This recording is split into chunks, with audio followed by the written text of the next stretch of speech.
ஒவ்வொரு வீட்டிலும் பசுமைக்கு ஒரு 3 குப்பை தொட்டிகளை வைக்கணும். ஒவ்வொரு வீட்டிலும் குப்பை தொட்டி இருக்கணும். நம்ம தெரு குப்பை தொட்டி வைக்கணும்னு சொல்றோம்னா, அதுவே வைக்க மாட்டேன்றாங்க. வீட்டுக்கு வீடு அவங்க சொந்தமா ஒரு குப்பை தொட்டி வைப்பாங்க. எப்பவும் ஒவ்வொரு வீட்லயும் ஒரு குப்பை தொட்டி இருக்கும்.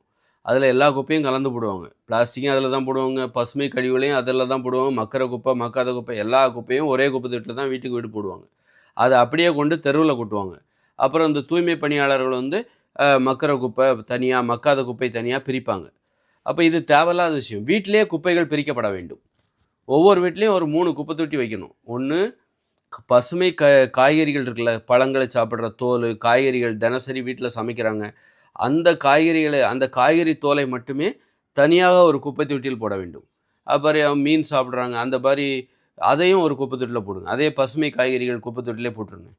இதுக்குன்னு ஒரு தனி குப்பை தொட்டி. அப்புறம் பார்த்தீங்கன்னா, பிளாஸ்டிக் போடுறதுக்குன்னு ஒரு தனி குப்பை தொட்டி. அது மாரி மக்குற குப்பைன்னு ஒரு ஒரு தொட்டி. அதில வந்து பேப்பர் போடு இதெல்லாம் மக்கக்கூடியது. இப்படி 3 குப்பை தொட்டி ஒவ்வொரு வீட்லயுமே இருக்கணும். அப்ப அங்கேயே குப்பைகளை நாம் பிரித்து விடுகிறோம். அதுபோல ஒவ்வொரு தெருவுலயும் 3 குப்பை தொட்டி இருக்கணும். பசுமை காய்கறிகளை போடுவதற்கான ஒரு குப்பை தொட்டி, அது மாரி பேப்பர்களை மக்குற குப்பை போடுவதற்கான ஒரு குப்பை தொட்டி, அது மக்காத குப்பை, பிளாஸ்டிக் போடுவதற்கான ஒரு குப்பை தொட்டி. பிளாஸ்டிக் போடுற இடத்துல இரும்பு பொருட்கள் அந்த மாரி கூட குப்பைகள போடலாம். இப்படி ஒவ்வொரு வீட்லயும் 3 குப்பை தொட்டிகள் இருக்க வேண்டும். அதுபோல ஒவ்வொரு தெருவிலும் 3 குப்பை தொட்டி, பெரிய குப்பை தொட்டி. அப்ப அந்த வீட்ல உள்ளவங்க ஒவ்வொரு வீட்ல உள்ளவங்களும் என்ன பண்ணணும்? பசுமை காய்கறிகள் போடக்கூடிய குப்பை தொட்டில, அந்த பசுமை காய்கறிகள், பழங்கள், அப்புறம் மீனு இந்த மாரியான இதெல்லாம் இருக்குல்ல, அதெல்லாம் அதில போடணும்.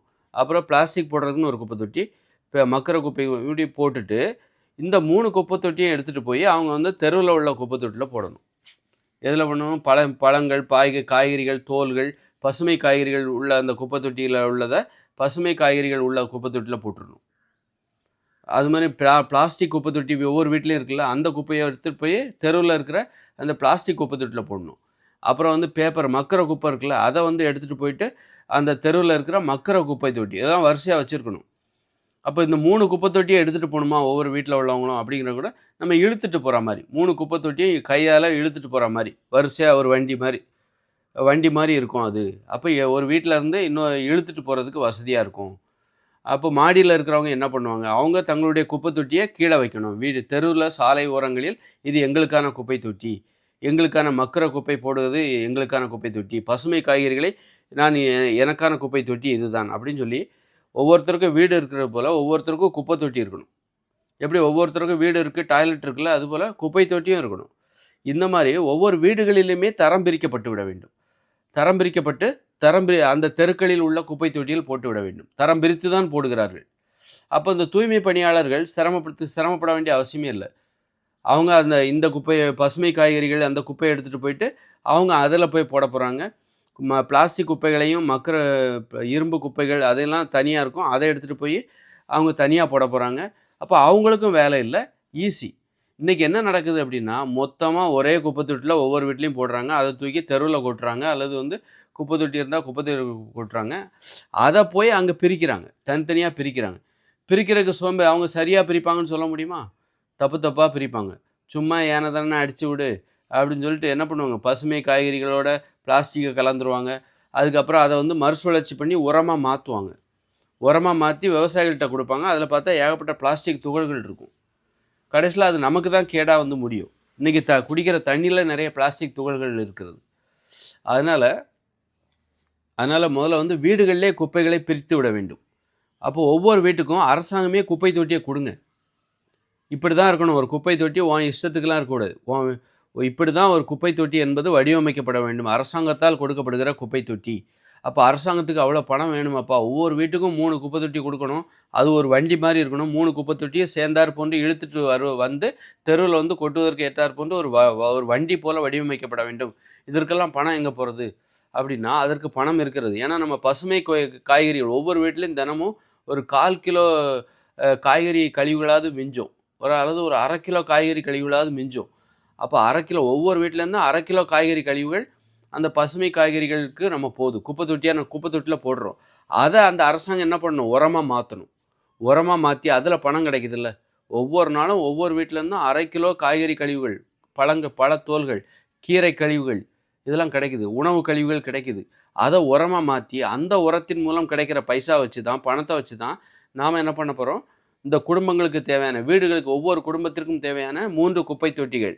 அந்த 3 குப்பை தொட்டிகளும் சேர்ந்தாற்போன்று இழுத்து வருகிற ஒரு வண்டி ஒன்று வடிவமைக்கப்பட வேண்டும். இப்படி இப்படி அப்ப அதுல வந்து நமக்கு செலவே கிடையாது. ஏன்னா ஒவ்வொரு உரமும் அது வந்து முதலீடு. அப்புறம் பிளாஸ்டிக் கழிவுகள் ஒவ்வொரு வீட்லேருந்து வெளியேறுது. அத வந்து மறுசுழற்சி பண்ணலாம்.